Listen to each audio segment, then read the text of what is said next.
Hey everyone, welcome back to another production meeting. Gang's all here. We're all together again. Yay!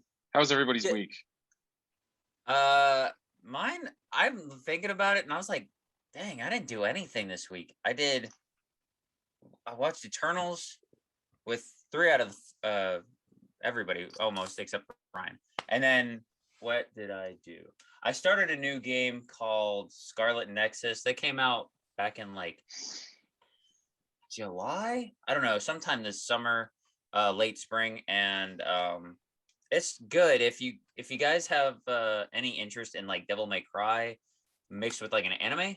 That's kind of what this game is. Um, and it's interesting so far. I've gotten I'd say about 5 hours into it so far, maybe six. Yeah, it's not too bad. The story's a little in the beginning stages, and it's kind of hard to remember all these Japanese names, but so far it's decent quality. Way too early to tell a final score, but that's really all I've done. That was a lot, man. You I did know. so much. I did so much. I think we did about the same. Because we watched that movie together. And I'm trying to think of anything of note that I watched this week, and the only thing that I can really think of is I watched the new Paranormal Activity movie, which I don't think I talked about last week because I think it came out the 27th. I'm not sure. Paranormal Activity, Next of Kin, or next in the franchise, or why are we even still doing these? It wasn't that great, and I am a Paranormal Activity fan. I really enjoyed the first 3, 4, but everything after that, it's kind of meh. I think they get away from the whole not found footage thing, but kind of like security aspect of it.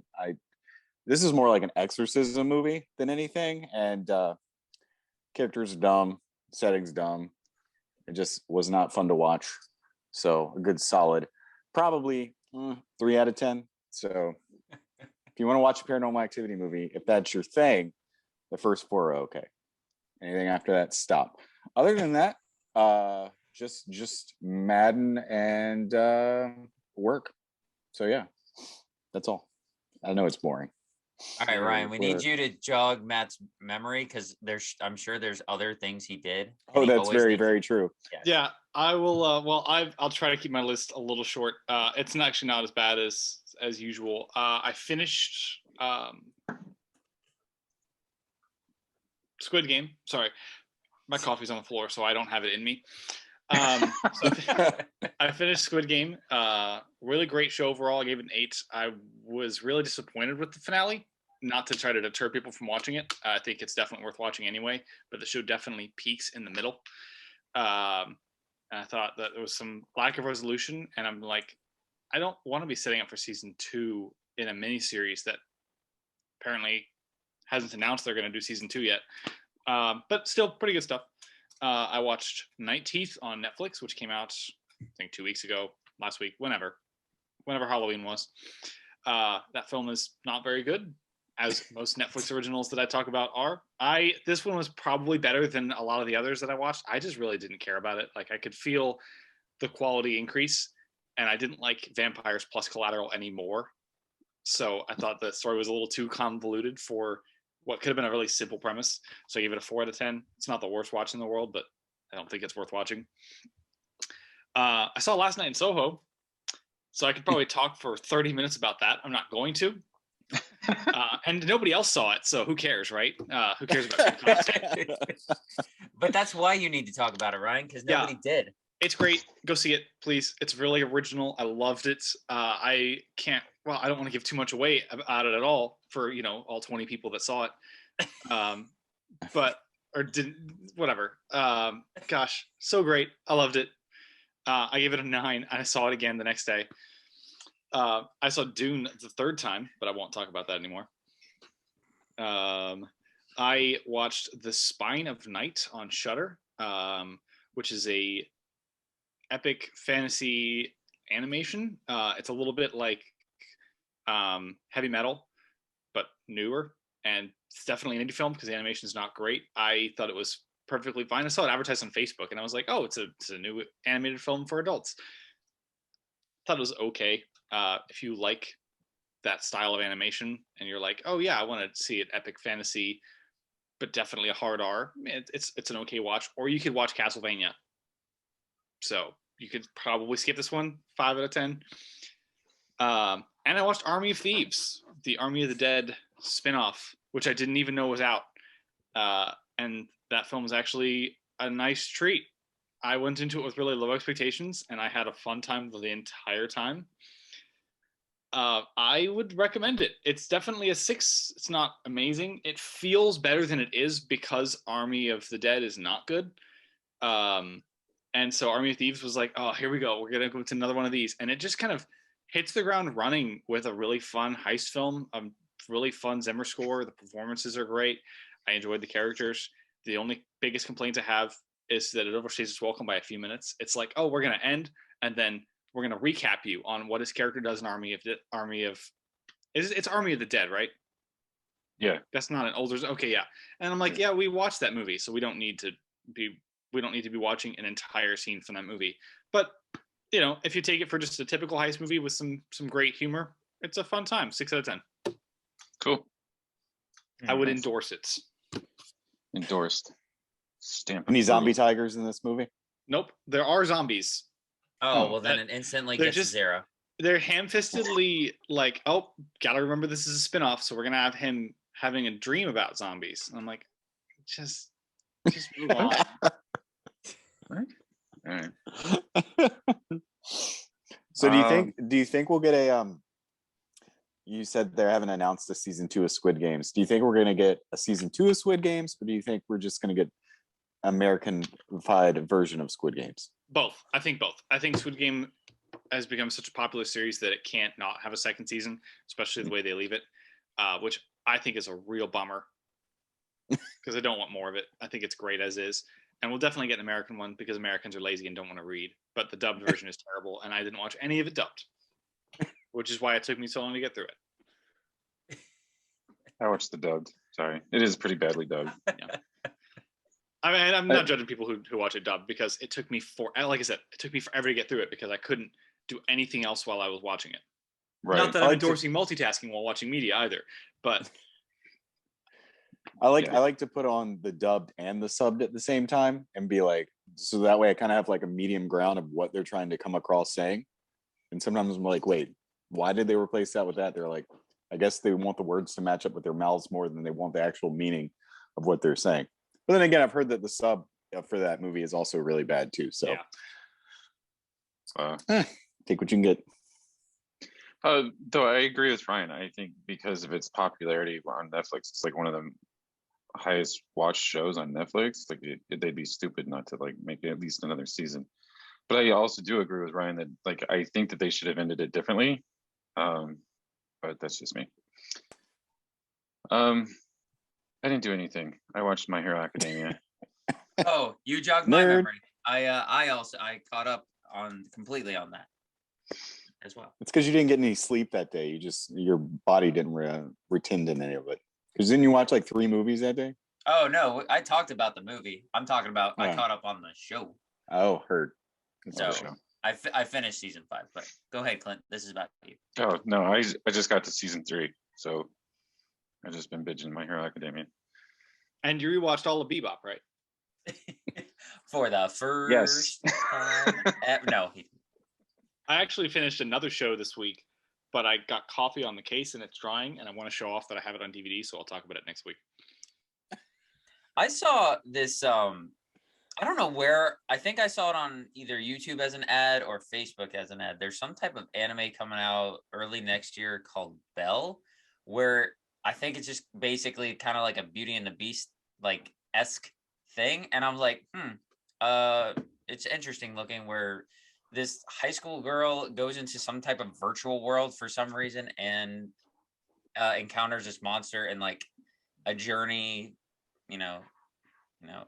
happens and other things happen. And I'm like, I like the style of this. So if you guys want to check it out, I think it's only like 90-second trailer that's out.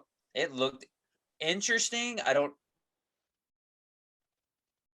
on the fence. I like the illustration of it. It looked pretty dope. So you jogged my memory of that too. Cool. All right. So are you guys ready for some news? Always. Yay. What little news that we have? Sure. Okay, so we're gonna start off with some trailer news. This comes off right off the presses from Mr. Alex. 8-Bit Christmas. Did you guys watch this trailer? Yep. I actually did. I finally shared it and watched it. So most of the time I just say to people, hey, watch this. I finally did though. It's got some cheesiness to it, you know, it's kind of that thing, but you know, I knew you guys being Clinton and Matt, I knew you'd eat this up because you know that's your generation right there. I just like the idea. old. Yeah, we're super old. Our Yeah. AARP cards are coming soon. You know, it'll be good to be part of a club. I just like the idea that Alex outsources his trailer viewing. He's like, all right, guys, I need somebody to watch this trailer Yeah. and tell me what it is because I don't have time or I don't want to be spoiled, but you can do it. Yeah. Just let me know. I just share it for the masses, even if I have no interest in it. No, it looked super retro. Although it kind of, I got a more '90s vibe from it, from an '80s vibe, even though it's trying to go for an '80s vibe. And I think that's just because of how it's shot. It almost looks I like agree. a Nickelodeon movie. Yes.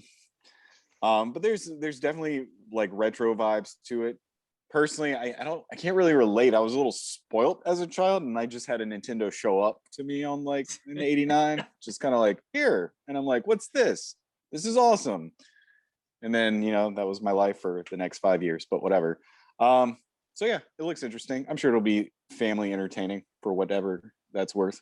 I think one of the interesting things was so they have a shot of actually like going into the store and there's some like janitor mopping in between two empty shelves. Yeah. And he goes, yeah, they sold out in 20 minutes. And in my brain, you go to like today's age where scalpers are taking everything and people are just buying up stuff. I'm like, 20 minutes? That's like an eternity.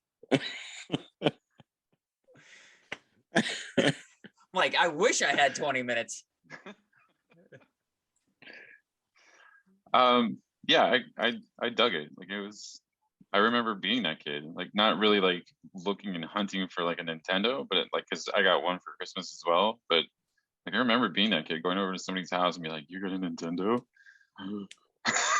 So Ryan, you and I are gonna have homework. I already know this. I know of this movie. I've never sat down to watch it, but The Wizard with what's his face? Either Fred Savage or Ben Savage. I can't remember which Fred. Savage.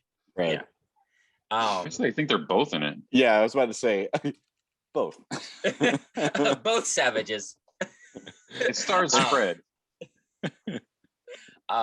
Where basically I think he goes to the World Nintendo Championship like thing, and this is like 89, I think is when this came out. Something like that. Okay. Yeah. So we'll probably have some work, you and I, if you haven't already seen it. Isn't it like his autistic friend or something that's the gamer that he's trying to get to the Yeah. Who's like the best at video games and they're trying to win the money for whatever reason. Yeah. And that's also where they unveiled Super Mario 3. Yeah, fun fact. Yep, we've talked about this multiple times, so I know that to be a fact. Yes. Okay, next trailer is Morbius. Did you guys watch Morbius? No, I am trying to go into this as like fresh as possible because I just don't know the quality, man. I tried to do this also with Eternals and it apparently backfired on me, but I still haven't watched the Morbius trailer. Ryan, what did you think? I don't really care. All right. What doesn't help is that this doesn't feel important. It's a January release, and it's like post Venom, and knowing this is post Spider-Man, I don't care about anything Spider-Man. I don't care about No Way Home. I don't care that Venom is going to tie in, and I don't care that this exists just to retroactively tie into a movie that we just watched like a month earlier. That's going to just probably be great and probably going to make me forget this exists because everyone's going to be rewatching this instead. Yeah. Cool. Okay. It looks fair. Fine. It looks like a nice update on Dracula Untold, which we got like 6 years ago. So I have a good different opinion. But The cynicism running hot at night. It's the Marvel's same. fault. Apparently, like you guys, not to like give away, but like the three of you like didn't really like the movie that we're reviewing this week. Sorry to spoil this for everybody, but I didn't think it was that bad. So like this trailer. I have a bit that I'm going to totally spoil. I thought it was great. But I definitely watched the Morbius trailer this morning after watching Eternals last night. And if I had watched the Morbius trailer before Eternals last night, I probably would think more fondly of that trailer. Maybe Eternals, maybe I thought it was so good that I don't care about anything else now. There you go. Definitely the case.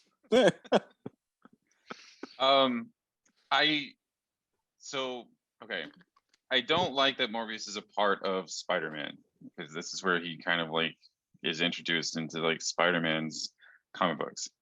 I do like the character. I think he's more of a like an anti-hero than like Venom is. So I wish that Morbius was more in line with like Blade. Because if you're going to introduce this, you kind of have to introduce Blade. I'm not sure like how he becomes a vampire like that, because I thought it was from some experiment that he makes that he becomes like a vampire like this. But you know, it is kind of weird that like all three MCU like worlds kind of exist in this. Because if you listen to like some of the trailer, he talks about Venom, and then he talks about Spider-Man, and then he talks about like the Avengers or something like that. So it is kind of weird to see where this kind of lies within the MCU / Sony Marvel stuff. I don't have too much high hopes because I don't really like Jared Leto, but whatever. So last trailer, Boba Fett. Did you guys watch this trailer? No? I did. thought I thought it looked interesting, and I have very positive aspirations that it'll be good. Yes, I'm kind of digging it. Ryan? I'm trying to have no expectations going into it at all. So I watched it and I was like, oh, that looks fine. It still doesn't feel like a thing I need to exist. True. Do we need half this stuff though? No, we don't. But we want it to exist. Yeah, some of it. Yeah, and what's we need to see a new look for the new name ship. What is it called? Spitfire or something? Shut up.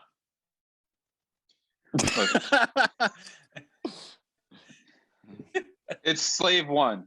Okay, I don't care what Disney says. Oh, I am me. offended, sir. Shut up. That's good. It's been Slave One since 1980. This is a protagonist now, okay? He has to have a nice, clean, fan-friendly name. Spitfire. Slave One. Anyway, moving on. So Daniel Day Kim has been cast as Fire Lord Ozai in the Netflix Airbender series. I'm really kind of excited for this. This means that this should be getting going soon. Plus, I think he's like one of the voices in Legend of Korra, I think. So he's already a part of this like world. So, any thoughts? I'm not. Yeah, I was gonna say, Ryan, go ahead because I don't have any thoughts about this. Yeah, I mean, I think that's probably as cool as hearing Dev Patel's going to be Zuko.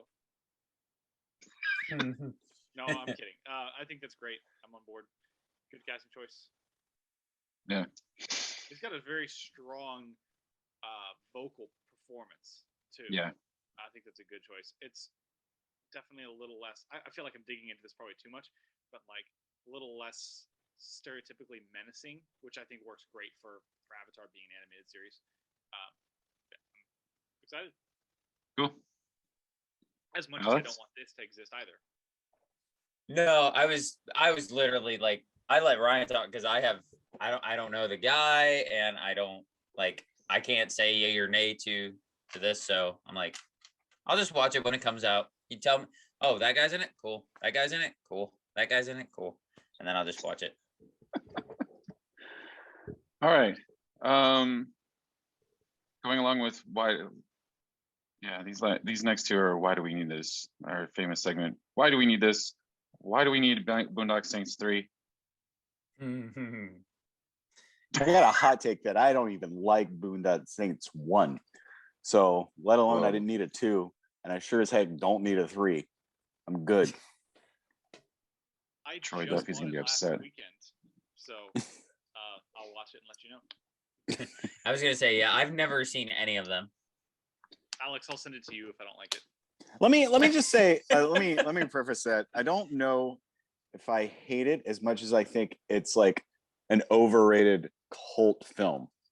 Like people are like, "Oh my god, you got to watch this." I'm like, I mean, it's not that great, but that's my Yeah, I'll agree with it. Like it's not like super groundbreaking, but Mhm. I mean it's worth a watch. Like I don't think they needed a second one. No, I think it was just like riding off of its popularity, and we definitely don't need a Boondock Saints 3. Because I thought I heard a rumor that they were trying to turn it into a series or something, and that fell flat.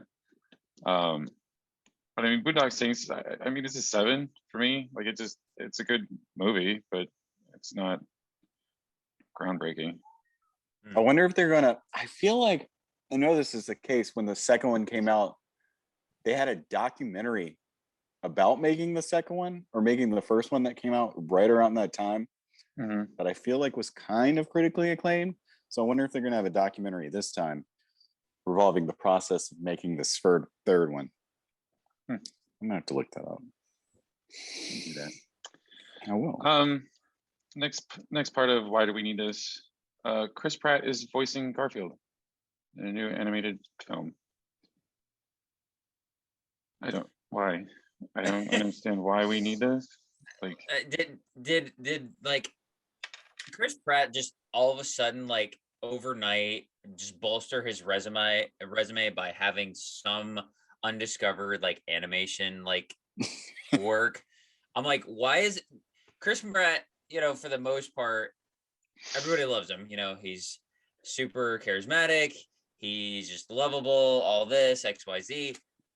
But a voice actor, like, I mean, he's got what? The Lego movie. I don't think anything. Playing Chris Pratt. Yeah. And he's Chris Pratt as a Lego. I don't know. I don't know, man.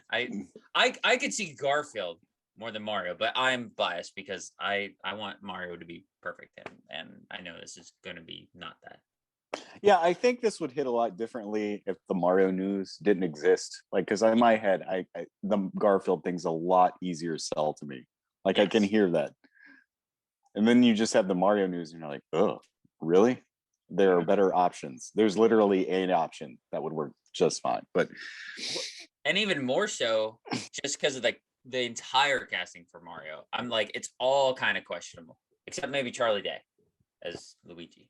So you just compound the issue by having all these oddities with Mario, and that just kind of has a residual effect that goes into this news, and it's like, what? But like Matt said, that's much easier. So I could see him as Garfield because I think Garfield is like you can just kind of go all over the place. I mean Garfield had a voice for sure, but it's like it's a little malleable. Nobody's gonna really say, "Hey, that didn't really sound like Garfield." Yeah, it's no Bill Murray. Yeah, it's no Bill Murray. Tale of Two Kitties. Hey, speaking of Bill Murray, remember guys, he's in Ant-Man 3.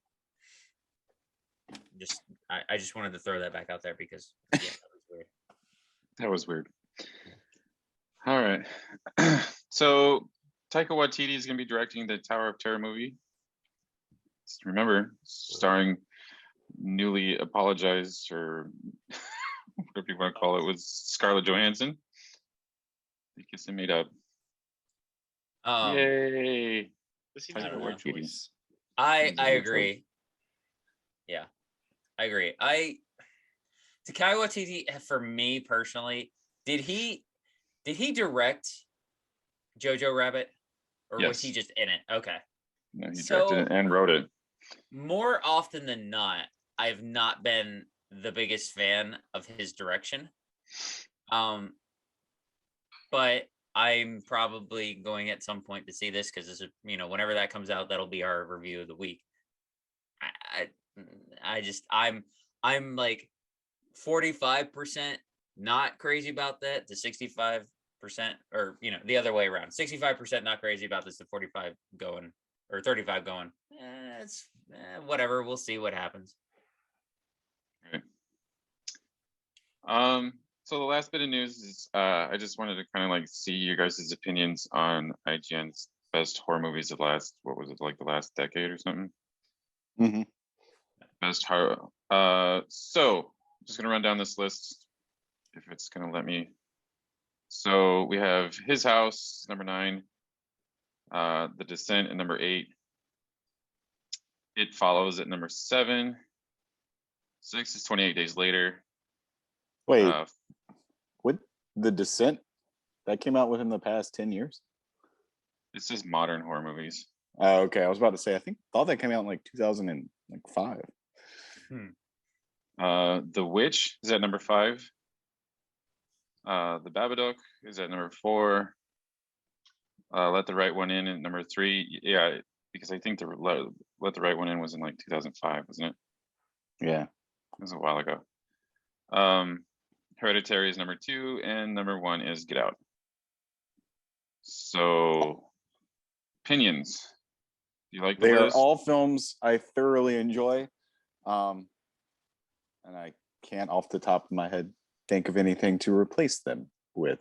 So, but I do not have any problem with any one of those films. Me personally, I think that It Follows needs to be a little bit higher. It Follows is good. Yeah, I think just maybe like 2 spots higher, but it is on the right list. What about you guys? Alex, Ryan? I have only seen the ones in the top 2 spots. And Hereditary, I thought, had a good overall story. Like I was engaged all the way, and then me personally, I thought the ending was absolutely dumb. But again, that's just me. I'm not a horror critic. I should probably be my opinion should be like less impactful. And then I saw Get Out, and same kind of deal. Although I think that movie was hyped way too much. Did it deserve Oscar nominations? Sure. Like the whole him going, like being in the trans state, that was kind of a trippy effect, and I like that. But overall, the story, like, I wasn't blown away by it. Like, I was like, did I enjoy it? Sure. It was like a 7, something like that. But I certainly wasn't like, oh my gosh, you must see this. So no, I'm good. And the rest I haven't seen. So cool. Pretty good list. I like Matt. I actually saw this when you posted it, and I looked on my horror list, and I was like, I don't know if I can think of many that. I mean, I've got a couple personal picks that I would love to see on there. Like Green Room is great, but would I put it up against those 9 movies? Probably not. In fact, I think that I even like that better than the Babadook when I saw them the same year, and then I've since flipped them. Yeah, I think that list is a good example of how well these movies have aged already. Because a few of them have definitely become classics. Even though I think Babadook was like Australian film from 2014, and that has definitely become kind of an iconic indie horror film. So great list. Cool. Okay, that's the news. Unless you guys have anything else. In the world of musicals, just in case anybody was curious, they casted, I guess, the leads for the Wicked musical for Universal, and it's Ariana Grande and some lady. I'm not sure this is Cynthia Erivo. So enjoy. that is one of the musicals that I actually have a fondness for. So I don't know if that's more or less like, hey, this is kind of a joke, or like, hey, this is a sarcastic reveal. But I'm like, I don't hate this news, so I'll be at some point viewing this. There's no word yet on what role that James Corden's going to play, though. So we're gonna have to... Shut your face. Ugh. Man. And I'm done. I'm walking out. He's gonna be the broom. No, he's gonna be the cauldron. We're gonna hire what's that guy's name? Ben Platt to play some like 10-year-old character or something. Whatever. I forgot that movie existed. There's so many movies that Halloween Kills just blotted out. You know, I actually didn't hate Dear Evan Hansen, and even I will agree with Ryan. I totally forgot that was a thing until Matt just said Ben Platt. So that's weird. Because Halloween Kills was such a great and memorable movie. It's one of those two.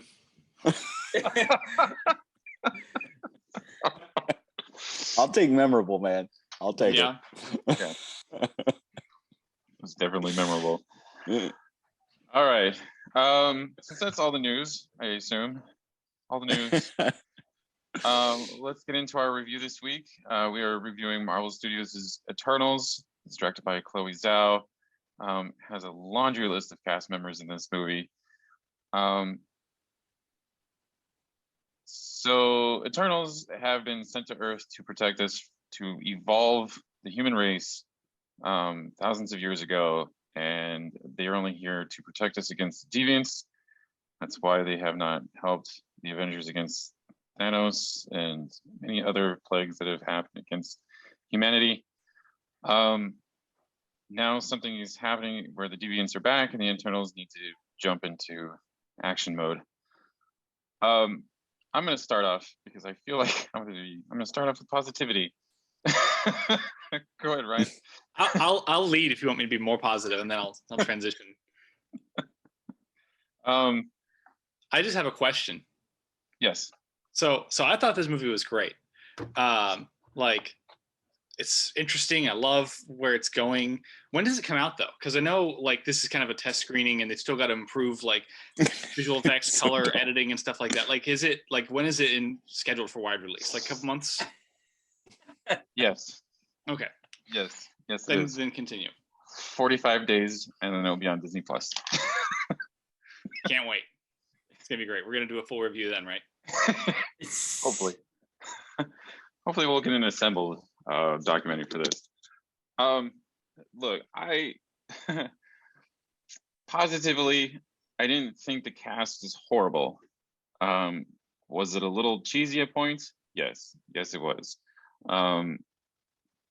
Did I want to see more of a Game of Thrones reunion? Yeah, let's throw some more Game of Thrones people in there.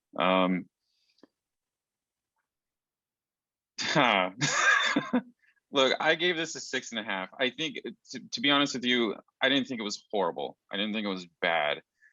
I thought that they probably should have turned this into like a Disney Plus series, because this is a very ambitious movie and a very big movie that kind of gets lost in what it's trying to say. Because there's two different plot lines that are going on, and it's like simultaneously, which we'll probably get to in the spoilers, that just don't mesh well together. Like there's just nothing like you have two main plot lines and they don't kind of mesh, and then you have like these 10 characters that you have to kind of like deal with, and at times they don't even really kind of mesh well together. Icarus and Cersei, I think, was probably their relationship would have been great if it was explained a little bit better. And this is why I think like this probably would have been better as like a 6-part series, like a Hawkeye series that's coming on Disney Plus soon. I just think it would have been better just to kind of flesh out this story a lot more, and the characters' relationships between each other. Like Gilgamesh and Thena, that whole thing. I didn't think the effects were horrible. I just think that like there was a better movie in here somewhere, and I think that this movie was also edited just kind of like weirdly. Not badly, but I think it was edited just kind of weirdly. And there was not enough Selma Hayek. Spoiler alert: she's in this movie 5 minutes, and she's supposed to be like the leader of these, like the Eternals. So yeah, I'd probably give this like a 6.5 just to give it fresh because I don't think it was horrible, but I don't think this is top tier MCU either. I think this is down in the bottom three. Yeah, I still stand that they should have made this a series instead of a 2.5 hour movie. So a 6.5, you say? Yes. Right, Ryan. I feel like you're itching to go, so I want to turn it over to you. I don't want to take all the time. If you guys want to go first. Okay. I'll say I didn't hate it, but I have a lot to say about it. That's kind of my thoughts too. So that kind of segues to me. I agree. Did I hate this movie? No. That would be a very strong word. But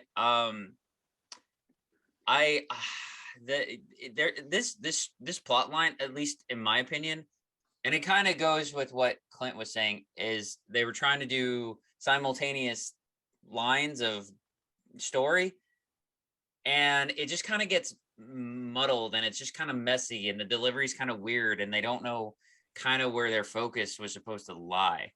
And I kind of was like, okay, but you're supposed to be doing this, but it turns out this is happening, but then why did you do that? And then, and being that muddled is not a good thing, especially when you're trying to kick off the next phase for the MCU, obviously post Thanos and everything. So, it's just I don't find that appealing. And Selma Hayek, Clint also said, is in it for only a couple minutes here and there. And I'm like, why is this like, I mean, I get like just having big names and everything, but I'm like, what's the point? And I also thought that for Angelina Jolie, she's in it more, but I felt like her character, like, it's not that she did a bad job with the role. It's like, if the character is designed at least the way it's portrayed, then they didn't really need her in it. They just needed a big name, a big name to attach to it. So I got nothing from that character, honestly, that Angelina was able to add to it. So I was like, I'm good.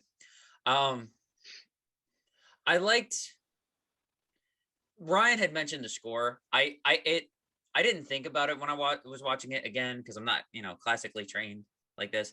But thinking back on it, I was like, yeah, it does fit well in a lot of the scenes. It's very, it's kind of like when Foley acting is really good. Like, for me personally, you don't notice it when it's really, really on point. So the less you notice it, the better it's done. So I will say that. And I thought the CGI in this movie, actually, that's one of the high points of this. Like, I thought it was really done well. Because everything didn't look cheesy at all. Everything looked naturally like good, as if it were supposed to be that way with supernatural kind of beings, or eternal beings, if I will. And but then that gets me to the bad parts. I text you guys. I was like, I don't know why. Maybe it's just the nature of these characters being literally like thousands of years old, and maybe this is the point that they're supposed to be kind of like, Olympians, and like they're a family, but it has issues. Like, if you read Greek mythology, there's all kinds of issues. Oh, it's messed up. And I guess that's kind of the idea here. And so I'll pull my punch a little bit, but for the most part, I even told you guys, I said everybody in this movie has a punchable face. I don't like anybody's character. They all just, even the more charismatic ones, like Gemma Chan, like she's, I guess, the least punchable in my opinion, but I don't like anybody. My least favorite in this entire film was I forget his character's name, but Brian Tyree Henry, whoever he played, and it's not because of any of the gay things or anything like that. Spoiler alert for that. I literally don't like his acting. He thinks he's extremely funny with his, what is it, kind of off the wall improv humor, or just kind of spitting out whatever he's thinking right then and there. I maybe it's also a residual effect from Godzilla versus King Kong. I thought he sucked in that too. So I don't care for him. If he would just like, I don't know, I could go all day with that. But so he was my least favorite thing, and not for other reasons, just purely his acting. I'm not crazy about it. With all that being said, I cannot give this a fresh, but I did not hate this. So I'm gonna press right outside of a fresh. I'm giving it. I know Ryan doesn't believe in half points, but I'm gonna give this a 5.5. Because I just like, I would watch this again, and this is nowhere near the worst Marvel movie in my opinion. That honor goes to Ant-Man 2. And for me, but 5.5. It's fine. It's good enough to draw crowds in and like get us, thinking about the next movie. But I cannot say that this is a good movie. It's okay. So on to whoever's next. Should I go for it?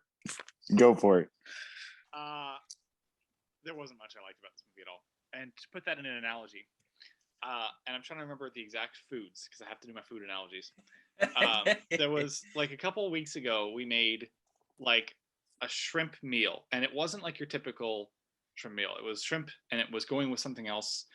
And I didn't really like it that much. And I was making a different meal later. A couple days later, I was like, okay, I want to have some leftovers. So I took the shrimp out of the meal, and I put them in a strainer, and I rinsed off the shrimp. Then I kind of shaved them up a little bit. Then I diced them up, and then I put them in a pan, and I put some garlic in the pan, and I seasoned them up and put some with Italian seasonings and had them with pasta. Fundamentally changing the meal, but I still think it's partly the same meal. Those little bits of shrimp are what I liked about Eternals, and I wanted to just take that out and make it a completely different thing. And that's not fair to say to the movie. Yes. Ryan, I thought you were going to tell it, and then I dropped the plate, and that's the movie. No, see, I left the other meal completely untouched. I just took the shrimp out of it and made it into a better meal. And I want to just take the bits of this movie I liked and re-put it into just a better movie. I added this to my MCU list, and I pulled up my MCU list, and I was like, all right, time to because when you put on IMDb, when you put something on a list, it goes to the bottom of the list. And I've got them on IMDb top to bottom on my list organized. And I pulled up my list during the credits, and I was like, all right, where do I want to put this? And then I just left it there. This was just a soulless, lifeless, colorless movie. It was 2 hours and 40 minutes long. So the thing I'll say about Thor: The Dark World is an hour shorter. And it's got Tom Hiddleston having the time of his life. Nobody in this movie looks like they want to be here. And I don't know where the breakdown of acting, these are all somewhere along the lines of great and Oscar winning to at least passable. We've seen these actors perform very well. Why is Richard Madden so boring in this movie? He looks like he just hates being on set in every scene. And I get it, because the way I think it's this missed beat where between the direction and the characters, they all think they have to be stoic and lifeless. They're the protagonists. The most exciting performance in this movie is Kit Harington, and he's in 3 minutes of this movie. And why do we get to take like valet, sidekick, comic relief human and not Kit Harington? We can have a character we can actually attach ourselves to. Instead, we're just stuck with this huge cast of boring characters. We don't really get to know any of them well. I can name a couple of them because, and I'll get back to this, we know kind of their influences through mythology, and that is really great. I'll go ahead and get into that. My favorite thing about this movie was easily the history of it. And what I wanted from this movie was not, oh, what if we had a team of superheroes save the world? Great. We've seen that so many times. I don't really care about that. What I wanted from this movie was a cast of, what was the pitch? Cast of people of Eternals have been sent to Earth to protect it from deviants, and they've been here for thousands of years helping construct the way Earth is built and the mythology of it. We got maybe a fourth of the movie as that, and the rest of it was, oh, we gotta save the world. I don't care. We know the world's gonna be fine. I don't need not one but two world. I mean, that's not just. There's too much going on in the future, in the modern, in the now, and I don't care about any of it because we don't get enough connection with the characters in the then. And the stuff in the then is easily the most interesting thing in this movie to me. That's the shrimp of this movie. It's Clint. You talked about the editing. There's no rhyme or reason where these scenes are happening. I saw this earlier in Witcher: Nightmare of the Wolf, but that was a good movie where it's just like, oh, yeah, we haven't had a flashback in a while. Let's cut to the flashback.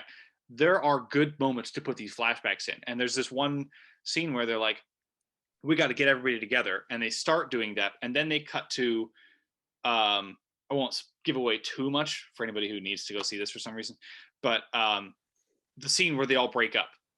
And I thought that was great. Put that earlier when we initiate the fact that none of these characters are together. And they, and when you're going to meet characters, there's really interesting key points in these characters throughout history that's basically their breaking point and why they kind of are the way they are now. And we get almost none of that. And when we do, it's maybe 2 minutes long and it's in the wrong place. And I don't, like I said, I don't want to give away too much, but there are moments in this movie that I just loved and they were barely in it. And I wanted what a couple weeks ago, I read an article that was like, this movie's going to be half in the past, half in the present. That is not true. And if it were true, I think it'd be a significantly more interesting movie because I really don't care what's happening in modern times. And the movie obviously is compensating for the fact that they don't know what's happening in modern times. They want these little beats and twists and turns and things to happen, which is why we only got 2 trailers, by the way. Definitely why we only got 2 trailers, because there's so much more in this movie than is advertised. And I don't think any of it works. And the thing that doesn't work the most is the deviants. I hated the deviants. They don't matter. Whether or not, I mean, like, yeah, they're like the main bad guys, and they never feel like they matter. Like, say what you will about underdeveloped dark elves who are opening portals in the sky. At least I knew that the threat was there. These are like just big CGI monsters, and they try to interject some understanding to them, and that's it. And they have no payoff, or it just exists to get the characters together, pretty much. I don't understand the choices here. I put the deviants all in the past and have that be your action sequences, because the action's really boring anyway. So you don't need action sequences that are fighting deviants in the past and action sequences of fighting deviants in the present. Put the ones in the present and put them in the past and build all your characters so we actually care about these characters. I didn't care about any of the characters. The performances didn't help. The lack of color in the movie drove me insane. I spent the first hour being like, can I just please turn the brightness up on this TV? I don't understand what happened here. I know what happened here. Somewhere between a major studio and an indie director, they tried to make a big blockbuster. And that doesn't work. And I want to blame the studio. I should probably blame Chloé Zhao, but we always find out that there's studio interference later. So I'm not going to just jump and be like, this was a poor choice of director. Probably a great choice of director, but not a proven director for big budget effects. And the effects just went from fine to not fine to fine to not fine to I didn't like the visual designs of the effects, so I didn't care about the effects. They were probably great, but everything was either big, blobby. Did you guys ever watch the original Star Wars Clone Wars anime-ish cartoon? All the variants looked like the bounty hunter, whose name I should remember, when he turns all weird and muscly. Everything is just either weird, muscly visual effects or just shiny, curvy gold. And that's it. Until we get to a post-credit scene, which has like one of the worst visual effects I've ever seen in a Marvel film. And the visual effects scenes, or the post-credit scenes just left a bad taste in my mouth. I was like, I don't know what Marvel's going with this or why this matters, but I don't like it. The score was okay. Since I liked the score and then I watched the movie and I can't hum the score back. I was writing my review this morning and I started playing Eternals and I was like, no, I don't want to listen to this. So I put on Shang-Chi instead. So Shang-Chi. Yeah, I just didn't care for this movie. Some of the moments, there are elements of this movie that try to redeem it. Kumail Nanjiani, he's great. and he tries really hard in this movie to be funny. It's not his fault that he's not funny. I think some of the stuff he was working with could have been very funny, but it does not work with the tone. It doesn't work with the story. It doesn't fit with the scenes. It doesn't fit with the pacing. It doesn't work. So 4 out of 10, because you're right. There have been so many worse movies this year. But I also thought to myself, I've not seen a DC Universe movie worse than this, other than maybe Justice League, the original cut. So that's where I sat. In fact, this looked like Justice League, but less colorful. Before Matt gets into his, Ryan, I do agree. Richard Madden is also. It's not that he doesn't add to the role. I agree. He just, yeah, he's looking stoic, boring, and just what does he do? Like, but you know, other than just he got that Francis McDormand direction going on. Yeah, I think I want to talk about his performance a little bit more when we get into spoilers, just because I don't want to talk too much about how the film unfolds his characters. I think there's a very intentional reason that he's so much like that, and I think it's one of the biggest misfires in the movie. Yeah, I mean, the only thing he brings is he's the Scottish Eternal. No, and then I'd like to clarify one of my earlier statements that I said that almost everybody in this film had punchable faces. I'm gonna take 2 of them back because that'd be weird. Lauren Ridloff, she is the fast girl. I forget the name. She's the deaf one. So I don't want to punch a deaf person. So let me take that back. And then the girl who plays Sprite, I don't know her name, but she apparently is 16. So I'm gonna take that punch back. And in a couple of years, I'll take. It's all inclusive, man. We're diversity. We can punch anybody now. Which I think I have another point to make about diversity. This cast of characters does not make any sense to me. Well, see, that's the thing, Ryan. Logic in this movie does not exist. It does not. Go ahead. Take that as your transition. Yeah. All right. Go ahead, Matt. I got a lot of nitpick with a lot of little things. All you guys make valid points. I could rail off all day on Richard Madden's stoic performance, his B-class Homelander, pseudo Superman, Sebastian Stan lookalike self that I'm just like, come on, man.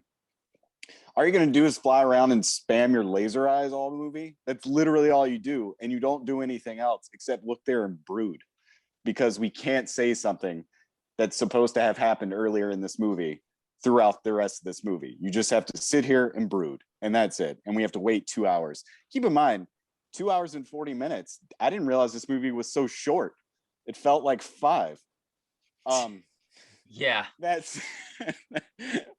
said, I won't rip on him anymore because I don't know if it's his fault or what, or the director's fault.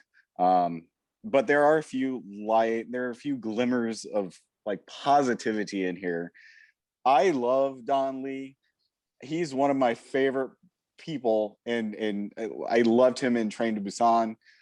He brings that same energy here, and I think it's a great character, and that's all I really can say about that. But he was really good. Gemma Chan also, I thought, was fairly okay for the direction she was given, and I kind of wish they had her be a little more positive in this movie, a little more upbeat. Are you saying she needs to smile more?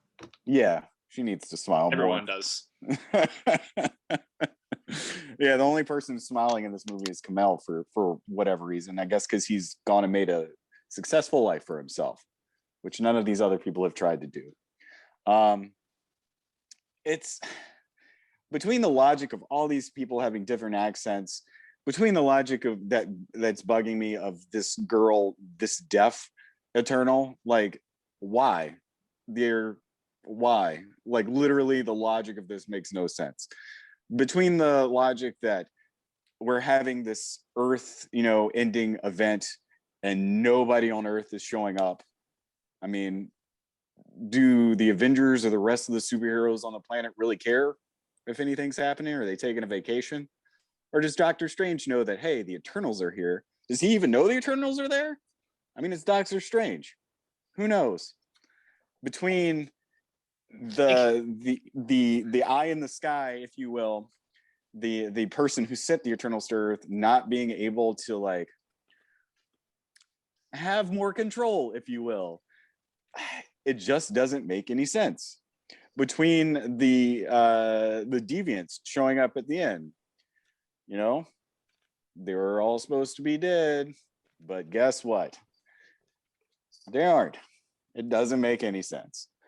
I couldn't get past any of that, man. And between all these logical things and these very stoic, and we'll keep spamming that word, lifeless characters, it's just bad. Also, and Angelina Jolie, Jesus Christ, I could not take any more of her emotional acting. Super emotional acting. So she's like, cry more, cry. I need you to cry. And it was just too much. I can't do it, man. What else do I like about this movie? I will say this. I was gonna hate the visual effects going in, and I did with the Deviants. I thought they were very poorly designed. I thought they were very like even generic, and I thought it was just a little too much. But as far as like superpowers go, I thought that looked okay. Like Angelina Jolie's power looked great. Gilgamesh's looked good. They all look good. It was just the villain deviants that were a little underwhelming, if you will. That said, I don't hate the movie, but I certainly dislike it. And I'm floating between a 4 out of 10, and I'm pretty sure I could probably talk myself into a 3 out of 10, or into a 3 out of 10. But I am going to stick with a 4. And I don't think I have anything else to rip on right now until we hit spoilers. So, how about you? Can I say something before we get into spoilers? Yeah. I don't think it's worth seeing. And like, well, there's a reason I wanted to say that beforehand, because I think that if anybody, I mean, like, even if you say it's okay, you know, even if it's a 6.5, which is fine, if you go out to see this and it does really well this weekend, we're endorsing that we'll see anything that Marvel puts out. Well, Ryan, didn't you see the end? Didn't it say the Eternals will return? It did it. I had glaze over my eyes from the desaturation. Okay. So It's already been stated. Yeah. I'm going to insert myself here now. So let's get into spoilers. Because I listen to all you guys talking, and it's y'all are right about everything that you said. As far as like the performances and everything, this is why I thought it needed to be a series. Like you get into everything that Ryan discussed. You see where they go from when they land to the present day. Yes, the flashbacks are so oddly placed because it's like you get to this point and you're like, oh, we need to kind of explain this now, and then you explain it, and it's like you probably could have done this 20 minutes ago, and you kind of like just follow them through everything. And to another point that Ryan said, I think it's both. I think it was the blame of Chloé Zhao and Marvel for 2 reasons. One, for Chloé Zhao, because I think she bit off a little bit more than she could chew with this. This is a huge project, and a huge, like I said, the word ambitious cannot cover enough on like what this movie is. And I know a lot of other different critics have used this word, and I'm going to keep using this word because I think that that's what this is. It is highly ambitious, and to make a 2.5-hour movie out of something that could have spanned like 10 episodes, just a limited series or something, because there is so much going on in here. And I think that if they would have had just like the deviants, and they explained like why the deviants are back, and then you have the team kind of come back together from whatever it is they like displaced from and fight the deviants, then that's fine. If you want to have, again, we're in spoilers, so if you want to have one of the Celestials wake up and destroy the world, then have that. Like, find a way to get one of these plot lines, you know, just stick with one. Don't stick with both of them, because I understand the reasoning behind both of them, but because they don't gel together, one doesn't matter over the other. all you're doing with the Deviants plotline is making sure that you don't have any more Eternals. They killed off like what, 4 or 5 of them, and then the other one turned back into a human at the end of the movie. Sprite turns back into a human. There's another down, so you're down 5, and then what? By the end of the movie, Cersei's taken away, and you're left with 3. So, and then Icarus kills himself, which was bizarre. Yeah, we're left with none on Earth actually, because it Yeah. actually takes. So none of them are left on Earth, so they're going away. And I feel like this is kind of like, again, Thor: The Dark World, where they're setting up something important, because Thor: The Dark World sets up the Reality Stone for later on. And I feel like this is what they were trying to do, is you have these Eternals and these superhero beings, and you kill off half of them, and then you take away another half to put in a different world. And the only reason why I could ever imagine on why they do that is to set up Fantastic Four with Galactus. The only reason why I would think that they would do this is to set up something more important later down on the road. Galactus, at least, because he's the world destroyer. So if he's another celestial. So if they're gonna like have Eternals too, and basically assume that this world, like Earth, is not worth saving, because isn't that what he says to Lynn? They were gonna do like some trial, and that he was gonna judge their memories of the Earth to see if it was worth saving or not. Yeah, And that's when like that. they would send. That's why I would think that they would send Galactus to destroy the Earth, and then you introduce. Go ahead. I was gonna say, by the way, I think saving half the population of the universe is enough to get a free pass for Earth. But whatever. What do we know? Yeah. We just watch all these movies. Right. But that's the only reason why I would. Huh? All I take away from this is you were saying that they're all dead, and I'm like, well, maybe they should have just let the world blow up. And then they're like, just kidding, that wasn't this reality. This was a different one. And then we're all good. You had your Eternals movie, the Earth's blown up, and we go back to the real world. I think Ryan would have like freaking like exploded out of hate in the movie. Like he wouldn't have even cared who's around him, because not only do you have we're saving the world, that which he doesn't care about, we're saving the world, and it's not even a reality that it's that exists. So he's like, Right. Not only does it not matter, it double doesn't matter. Hey, you know what? You know what? Terminator 3's bad until the world ends. So maybe I would have liked it more. Spoilers for Terminator 3. Yeah. But and then they talk like we talked about these post-credit scenes that being like so important. And excuse me for my language, but I don't give a shit. Like none of these, like those 2 post-credit scenes don't really matter unless you know who they are. Yeah. Because her boyfriend is Dane Whitman, who becomes the Black Knight, who wields that sword, who I think is kind of like Katana from DC, where I think it's supposed to suck like souls out of somebody. That's a little dark for MCU, but unless you know who that is, and what does like Thanos' brother have anything to do with it? He's such an odd character within the Marvel's like comic book universe that it was just like, are we just trying to make like lines from phase, like the first phase from this, like the first Infinity Saga? What happened was that they realized the audience had just subjected themselves to 2.5 hours of dullness, so they wanted to try to add some life by putting Harry Styles in there to try to charismatic it up.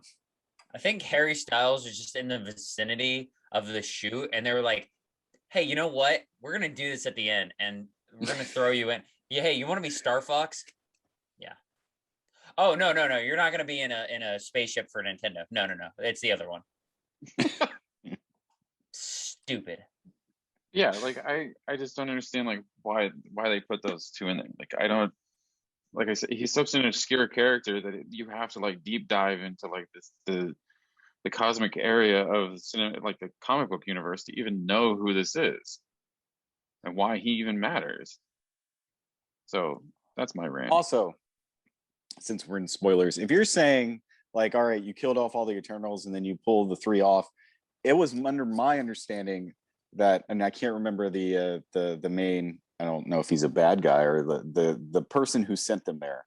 It starts with an A. I don't remember the name. Azeroth. Yeah, something like that. I don't know, some Final Fantasy name. Like, it's my understanding that he has multiple Eternals. Like, he can make them and then send them out to places, right? So Right. can't he just remake those characters or those people and send them there? They wouldn't have the same memories, but they would still be typically the same person. Don't And pitch for- that, because then we'll never have dead characters in the MCU. Yeah, right. We just Which we recently already got don't deaf have. ones, so we can have dead ones maybe at some point, but not this time. Ashram. Sorry. Irshrim? Ashram? Yeah. Arishem. Ashram. Something like that. So I guarantee you we're gonna get like an evil Icarus. As Guarantee you.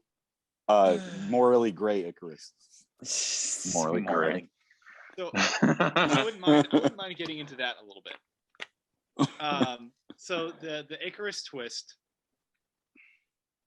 I get it, and I think they could make it work. I think you should just not try to deceive the audience. Have him be a little overt at first. Be like, "Why I don't like this guy." Oh, here's why I don't like this guy. Instead of like, "Why don't I like this guy?" Oh, I guess he's been holding back an evil twist the whole movie.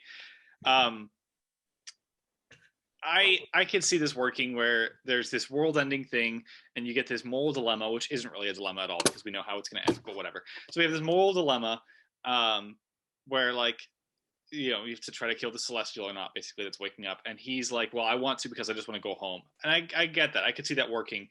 I think you can even do that where you kind of withhold information from the audience, and we meet like. Either he comes back and says, "Hey guys, the deviants are back," and we keep getting these flashbacks like I pitched. Pretend this is in my perfect world pitch where we still get all the good flashbacks in history too. And he's like, "Guys, the deviants are back. Let's get everybody together." And then he's getting them all together, and we still keep flashing back. And we're like, maybe we as the audience are like, "Okay, but are we going to see a deviant in modern times?" And we don't. And they're just not back. And he's just getting them all together to basically get it, like, hopefully get everybody out of there. And also, like he said, to try to keep everybody from trying to stop this thing. And I think that could work in a world without a deviant that's going around stealing abilities that can learn to talk and then just dies. Which like is the most interesting part of like this whole movie. It's like, wait, when did these things learn how to like take other people's powers?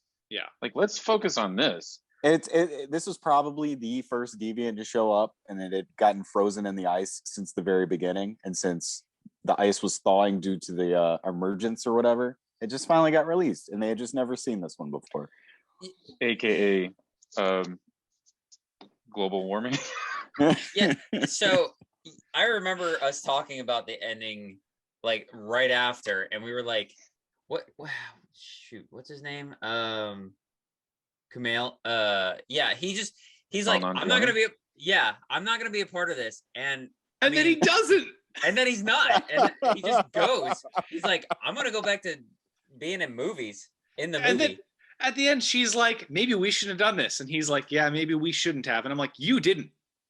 They're like writing the Yeah, script, and they're right? like, "What are finger guns gonna do at the end of this movie?" Nothing, because nothing. characters, and like, let's have a character who can command people. Does it work on deviants? No. Yeah, apparently doesn't work on other Eternals either. So and I'm glad you said that, Ryan, too, because at some point he bashes Sprite over the head with like a rock or something to knock her out because I forget who she's attacking, but she Thirsty. I was gonna say that probably is the most likely. yeah, she had just stabbed her. Yeah. Yeah. Oh yeah. Oh Life-threatening injuries. That all just kind of goes into what I'm about to say, in that like at some point, you know, in order to help Cersei like stop the occurrence? What is it? Emergence. You know, everybody just kind of does the pose, and everybody, you know, it goes all like Dragon Ball Z, lend me your power.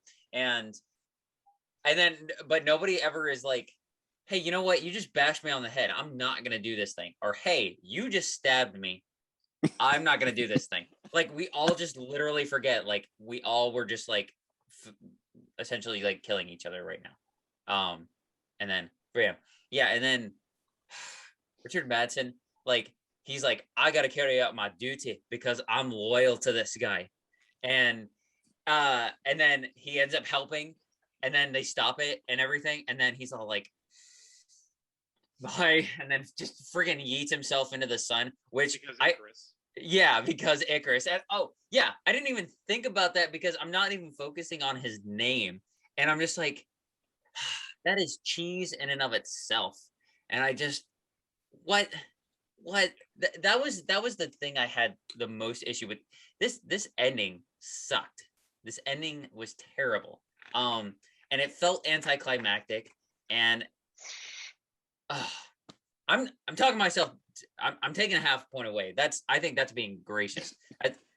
That's 5. I'm listening to the truck sound of beeping up. Beep, beep, beep, Yeah. beep. That's right. Talking myself to a 5. Yeah, exactly. No, this is like I had mentioned Godzilla versus King Kong. I really wanted to like that movie. Ended up being terrible. And I was like, I remember we were ripping on that forever. And I was like, guys, we need to stop because I want to like this movie. And if we keep talking about it, it's eventually going to get to a 1. And that's what's happening here. I want to like this movie, but the more we talk about it, the more I'm disliking it. So I'm taking my half point away. It's a 5 now. Can we bring up something that I know Clint mentioned while we were watching the movie? Can we just take a moment to reflect on the confirmation that apparently Star Wars exists in the MCU? Yeah, that was and Superman. And I know that was Superman. Subtle. I was like, oh man, I'm totally gonna read Star Wars right here. Please. I refuse to believe that in a world where the Avengers exist, people need to read Superman comics. That's your product placement for you. So sorry, I got off track on what I was saying about Chloé Zhao. Yeah. Now you guys remember this. So I think it's both their fault. I think they gave this movie to her thinking that she was going to be like the next best thing, and she's not a horrible director. I think that she does really well on these intimate moments throughout the movie. I mean, let's face it. As much as the color palette wasn't like japped up with this movie, she does in the intimate moments between Cersei and Icarus is done really well. The intimate moments between these characters are done really well. And I this think this is assuming you think she does intimate moments well. Okay. Like, I know Clint's Are probably you thinking, saying just because of Nomadland? Well, no, I mean, like, because, like I said before, like, I think that's why this needs to be a series, because some of the moments between the two, like, between Icarus and Cersei, like, there's love there. You can feel, I'm the only one that felt it out of the four of us, but there's, like, love between the two of them. Like, even when he, like, commits suicide, he's like, I'm sorry. Well, he doesn't apologize, but he's just like, I done wrong. And he flies into the, like, there's love between the two of them. And yes, for most of the movie, he is very stoic. But there are certain times, and I think this is where her indie directing takes over, is like even between Thena and Gilgamesh, there's just a friendship and a bond between the two of them that you can really feel between the two of them. So that's what I'm saying. Like these intimate moments between the characters are done well, but it's I agree. Yeah, I think you have me with the whole Thena Gilgamesh thing. I get that, and maybe it's the fact I'm not like as high on Richard Madden, like, and I don't know if that's his fault or what, but I was just not getting anything from him except stoicism, and that's it. I think there's a visual chemistry there. Yeah, It's not something right past blocking at cinematography. Right. But it's when Marvel starts to hand over the reins for these like Avenger-esque fight scenes and stuff like that, where I think it kind of deteriorates. And of course, the editing and just the scope of this movie is where I think that like Marvel and Chloé Zhao just kind of failed, because I think that they just needed to either tone this down, or like I said before, pick one plot line and stick to that. And plus, like we were saying, like the whole Icarus twist, I got that in like the first 10 minutes when they showed up at Ajax's house, because I remember watching the trailer going, wait, these two have a conversation in the beginning of this trailer. Why is she all of a sudden dead? Like, okay. So he murdered her for some reason. I just need to figure out why. And then when he says, and I was like, oh, okay. So, yeah. So some of the highlights. I'll talk some positive things. The Hiroshima flashback was really potent. It could have been better. I love seeing like the guy who makes the weapons helps create the atom bomb, and it was used to just That I think that was more effective because it's like it's almost so dark that I didn't think Disney would go there. Yeah. It's like, Yeah. shit, we're in Hiroshima. Yeah. All right, damn. But why wasn't there any more of that? Like I don't Yeah. like that's a great moment. I don't know that character, so I don't care.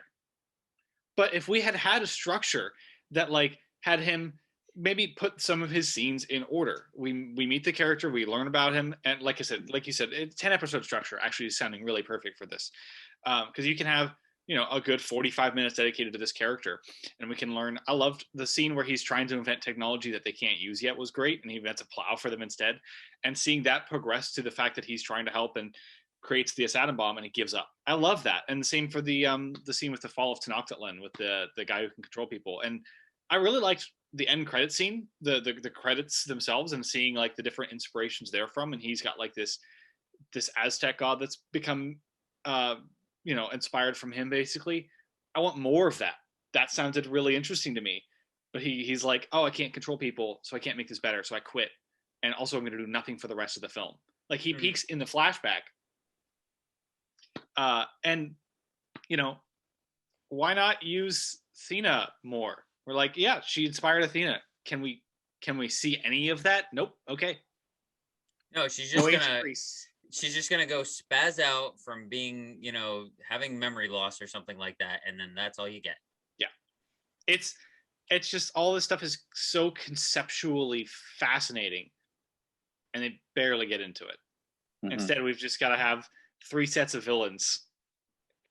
And you have to have your drama between all your main characters. Which are all just, I don't know.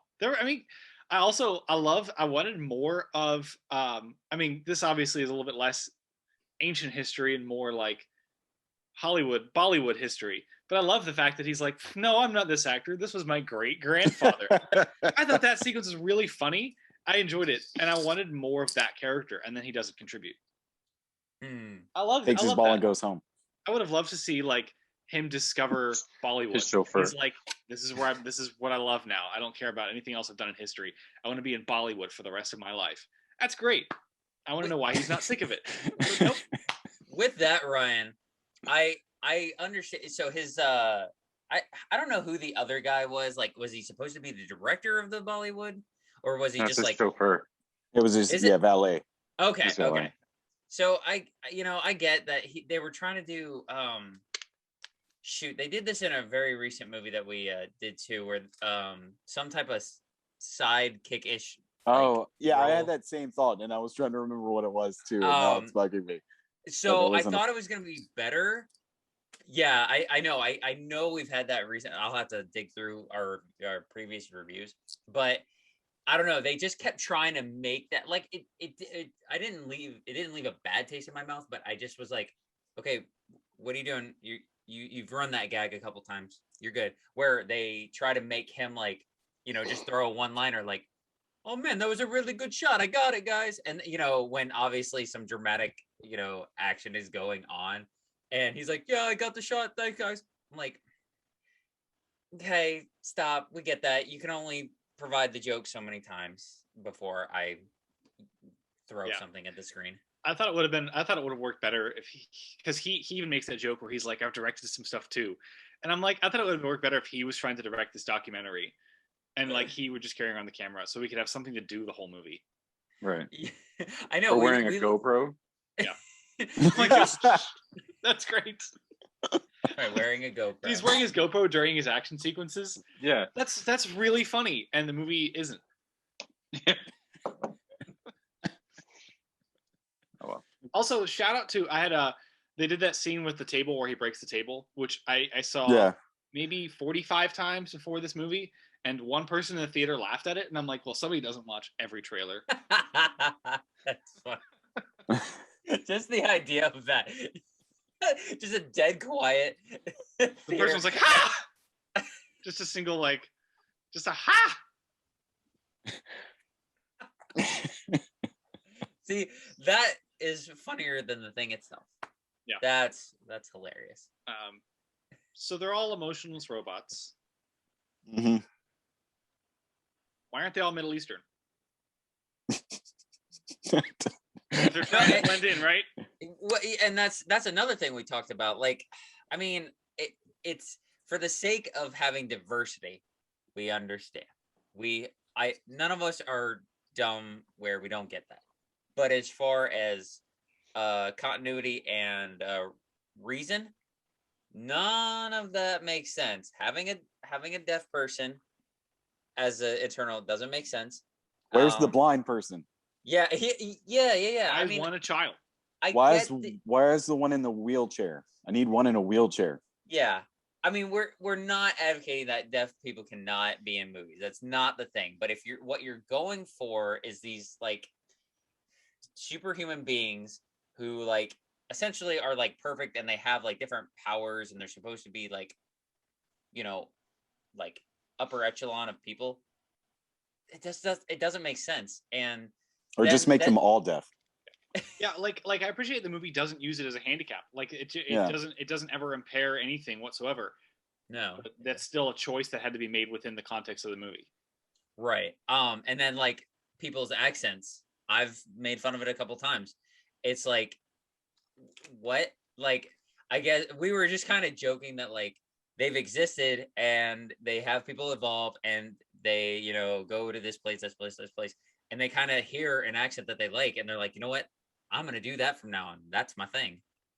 Yeah, I was thinking the same thing. I was thinking, what if at the beginning of the movie they were literally just kind of bland robots, and when they fall in love with, I hope this doesn't sound like I'm trying to like culturally appropriate the idea of having a diverse cast, but like, what if we have Kumail Nanjiani fall in love with the people of India when the world begins to grow, and he's like, this is where I want to be, and also this is who I want to look like, and we kind of justify the reason for the cast a little bit. Now I feel like you don't need to justify the reason for the cast, except that I don't understand the choices of having them all be there when those races didn't exist at the time.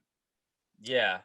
Yeah. I'm all for it. It's that Ghost in the Shell logic, the remake, where I'm like, I don't understand the logic, the internal logic of the movie making this choice.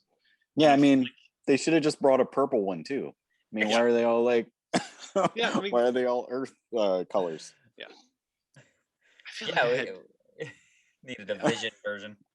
Oh yeah. So, off topic. I like how of all the films to steal from, they do the Flash versus Superman from Justice League, and then they do Quicksilver versus Apocalypse from X-Men Apocalypse. Those are not good movies to steal from.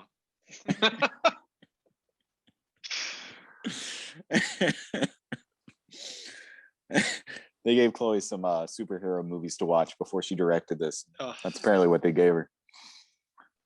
You've got 180 hours and go. Watch as many movies as you can and throw in some stuff. Well, she can't steal from like the Marvel stuff. She has to steal from other properties. I'm not Superman. Yeah. I don't wear a cape. Can we also the moral implications of this the Barry Keoghan guy, the mind controller guy, like taking over people's mind and kind of like running a commune in the middle of the jungle? Like, how is that okay? I think the idea is supposed to be he's introduced as this morally gray character, but we don't know the character well enough for that to stick. So he's just a bad person that's a good guy.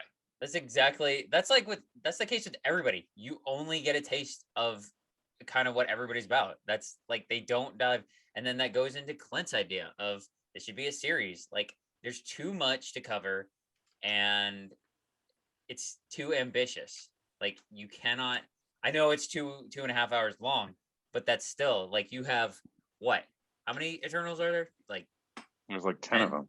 10. Yeah. Oh yeah, because which leads me, I don't know anything. I wear these stuff. I don't know comic books as much as I probably should, but they were supposed to have invented the 10 rings. Am I interpreting that, because that's what I thought. I still don't know his name. Marvel definitely has a thing for rings this year. Yes. Rings So, and bracelets. yeah, when he was doing the device that like lets them kind of like borrow each other's powers or something like that, or like connect themselves. The Unimind. Unimind. Wasn't he technically like? Wasn't he creating the rings, or am I totally off with that? I think the 10 rings actually come from somewhere else. Okay. Yeah, and those rings are made present day. It's gonna be one of those weird coincidences. Okay. Like wow, it's lucky that the guy who's gonna be Black Knight is also dating an Eternal. He actually does in the books, so. Huh. Then I'm blaming the books. That's fine. I'm blaming the source material. And seeing that's what I'm saying. Like when I said before, is like they introduce this character, and if you don't know who this character is, because again, he's been a part of the Avengers, like he's been on the West Coast Avengers, like but he's such like a real obscure character, and I understand Marvel needs, like the cinematic universe needs to take their backhoe and start digging up like random freaking characters. Go to Clint, hell, man.